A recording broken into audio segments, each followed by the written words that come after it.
We started the week off with some in the legacy media actually acknowledging the buyer's remorse most voters have been feeling, considering the state of the economy. Top issues for the midterm elections. For Democrats, what are they? What did you find? Prices, the economy, the economy, the economy. I mean, it trumps every other issue, and it trumps it not just for Democrats, for Republicans, for voters of color, really right across the board. And it's not even close. By double digits, it's the most important issue. All of this happened while the Democrats were in power. You told us to put you in power. We put you in power, and now I can't afford the life I'm living. You've got to tell me how you're going to deal with that, because I put you in power there to understand me, not to preach to me. Joe, we've been hearing inflation was temporary or transitory for months now, but Americans haven't felt any relief. CNBC says supplier prices rose 11.2% from a year ago in March, the biggest gain on record.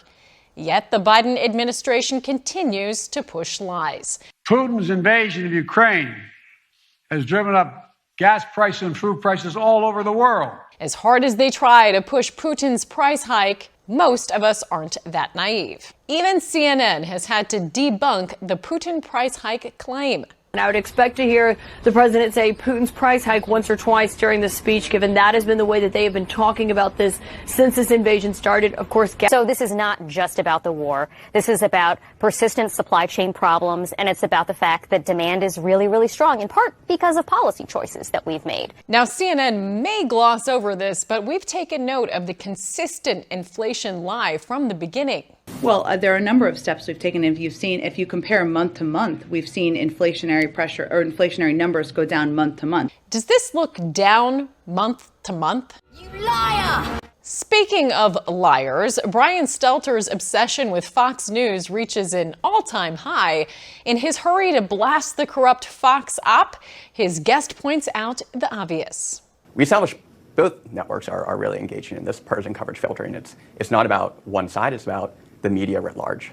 I think you're engaging in some both sidesism there, Josh. Both sides-ism?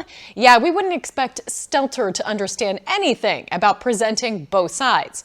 And we learn you have to literally pay people to watch CNN. We pay them for 4 weeks to watch CNN, but then after those payments stop, they go back to watching Fox News. So even though we try to incentivize viewers to watch both Fox and CNN. Also this week, news outlets danced around reporting on this act of terrorism, the mass shooting in an NYC subway. As noted by Andy No, just a little browsing of Frank James' social media accounts shows he was a BLM supporter, a Black nationalist, and has a history of making very racist comments. But wait, that's not in line with the approved MSM narrative. This is very similar to the way MSM treated the terror act in Waukesha when Darrell Brooks plowed into a Christmas parade, killing 6 people, including an 8-year-old. Brooks also called for the death of white people in social media posts. Frank James avoided arrest for 24 hours after the subway shooting despite the red flags. Is our DOJ and FBI too busy keeping an eye on parents as potential domestic terrorists? Or tracking down January 6ers who were walking around the Capitol? Or embedding themselves around the U.S. Capitol on January 6th, as Epoch Times reports. According to a court filing, 20 FBI and ATF assets were positioned there. And just how involved were they? We now know the FBI entrapped men accused of a Gretchen Whitmer kidnapping plot, according to a Michigan jury.